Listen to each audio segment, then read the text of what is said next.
Saludos cordiales, estimados estudiantes de las carreras de Educación Inicial, Educación Básica y Comunicación Social del Programa de Educación No Presencial de la Universidad Central del Ecuador. Bienvenidos a este video de refuerzo previo a sus exámenes finales. En esta ocasión vamos a comentar algunos aspectos importantes sobre la redacción de un ensayo académico. Mi nombre es Cristina Velázquez, autora de la asignatura de Introducción a la Comunicación Académica de la carrera de Educación Inicial, y junto con mis compañeros, la magíster Silda Lara, autora de la carrera de Comunicación Social, y el magíster Javier Morillo, autor de la carrera de Educación Básica, hemos preparado los recursos de la pestaña de refuerzo como apoyo a sus estudios finales del curso de nivelación.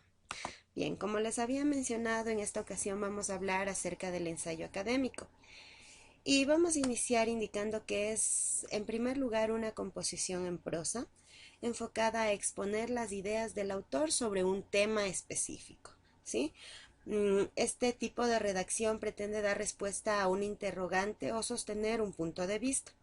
Generalmente el ensayo académico es utilizado para evaluar el aprendizaje de los alumnos y su espíritu crítico. En este tipo de textos se hacen citas de los autores en los cuales se apoya el escritor del ensayo, o bien con los que no esté de acuerdo para refutar esos argumentos, y se los expone para sostener el punto de vista que está abordando en su redacción de ensayo. Entonces, como tenemos en la diapositiva, el ensayo académico tiene algunas características. Por ejemplo, que los temas varían según que este tipo de ensayo varía según los requerimientos del modelo de citas o referencias que se esté utilizando. Existen algunos modelos para referenciar las citas textuales, pero en general hemos trabajado y continuará trabajando en el transcurso de su carrera con la normativa APA sexta edición, a no ser que un profesor en específico le solicite otro tipo de referenciado, ¿sí? Otra de las características es que hace un uso de un lenguaje formal y se escribe en tercera persona del plural o con voz neutra. Recuerde que tuvimos una videoconferencia sobre este tema en el que indicamos también recomendaciones sobre el uso de la voz activa, evitar el excesivo uso de adjetivos en la redacción del texto, y pues claro, obviamente redactarlo en tercera persona, y siempre el uso de un lenguaje formal y en preferencia con la lengua estándar, es decir, que no utilicemos modismos, no utilicemos refranes, no utilicemos cosas que puedan confundir al lector, de no encontrarse en nuestro mismo contexto comunicativo. Entonces siempre recuerda, y volvemos a los elementos de la comunicación, el código debe ser común entre el emisor y receptor para que exista una buena comunicación y se cumpla el objetivo de comunicar, ¿sí? Otra de las características es que posee un contenido relevante y bien documentado, así como muestra una opinión propia, pero justificándola con otras fuentes, es decir, los argumentos de los que hemos hablado tanto. En cuanto a la extensión, nos indica aquí que puede tener entre 10 y 15 párrafos de extensión, y que todo ensayo requiere una introducción, cuerpo, conclusiones y referencias bibliográficas. En el caso de los ensayos académicos del curso de nivelación, la extensión ha variado de acuerdo a la solicitud expresa de cada profesor. Entonces, en las diferentes asignaturas usted ha realizado ensayos con diferentes extensiones, ¿sí? Esto tiene que poner mucha atención en cuanto a lo que le pide su profesor que realice, ¿sí? Bien, ¿cuáles son las características entonces? La estructura de un ensayo académico. Entonces, primero tenemos el tema. Debemos plantear el tema sobre el cual nos vamos a basar para la redacción posterior. Y pues tenemos una introducción. Y en la introducción se expone brevemente el tema del ensayo, y es un breve resumen que delimita y especifica el tema que se va a tratar, ¿sí? En muchos aspectos y ensayos académicos más largos se puede incluir un pequeño resumen con un título en inglés llamado abstract, que es cuando usted ya vaya a realizar ensayos de tipo más profundos, más elaborados, cuando ya esté en el transcurso de su carrera. Al momento en la nivelación hemos trabajado con una introducción sencilla en la que usted expone el problema, la situación, qué es lo que usted quiere probar o qué está postulando como su postura frente al tema en cuestión, ¿sí? También tenemos un cuerpo, o también llamado desarrollo o planteamiento, que es donde se exponen en forma ordenada las diferentes argumentaciones con las que usted va a sostener su crítica frente al tema. En la exposición de estos argumentos se pueden utilizar elementos como tablas, gráficos, citas textuales, notas al pie, etcétera, dependiendo del tema que esté hablando, ¿no? Y en esta parte van también a exponerse los argumentos a favor o en contra de lo que estamos tratando.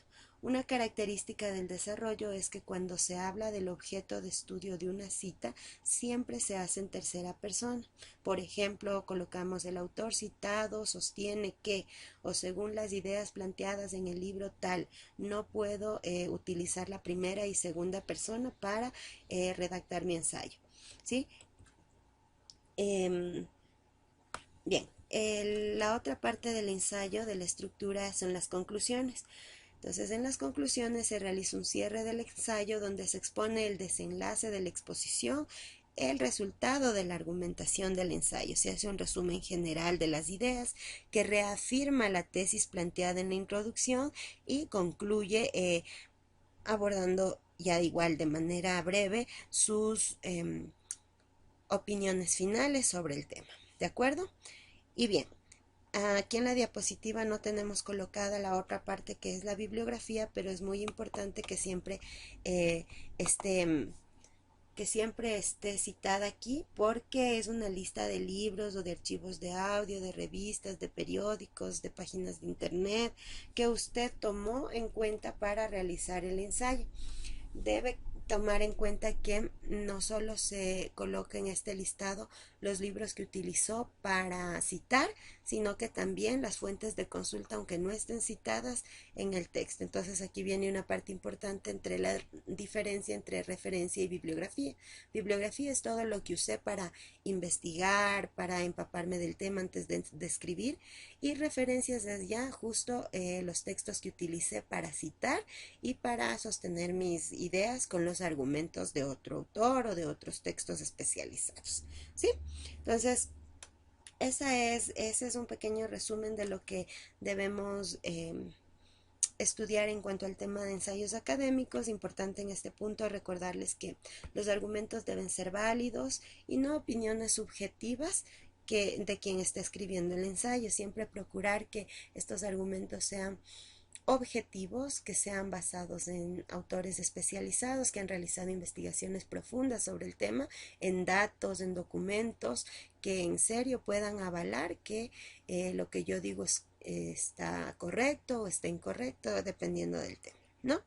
Bien, recuerden que estos recursos colocados en la plataforma, en la pestaña de refuerzo, constituyen solamente un repaso y que usted debe ampliar su estudio para el examen final en las guías didácticas de cada unidad, ¿sí? Sin más, yo me despido deseándoles mucho ánimo y muchos éxitos en sus exámenes finales, y estoy segura que les va a ir muy bien. Como les he mencionado en las videoconferencias sincrónicas que hemos tenido, pues estoy segura que quienes terminen el curso de nivelación con éxito e inicien ya su carrera docente, van a formar parte de un excelente grupo de profesores que va a aportar muchísimo a la sociedad ecuatoriana.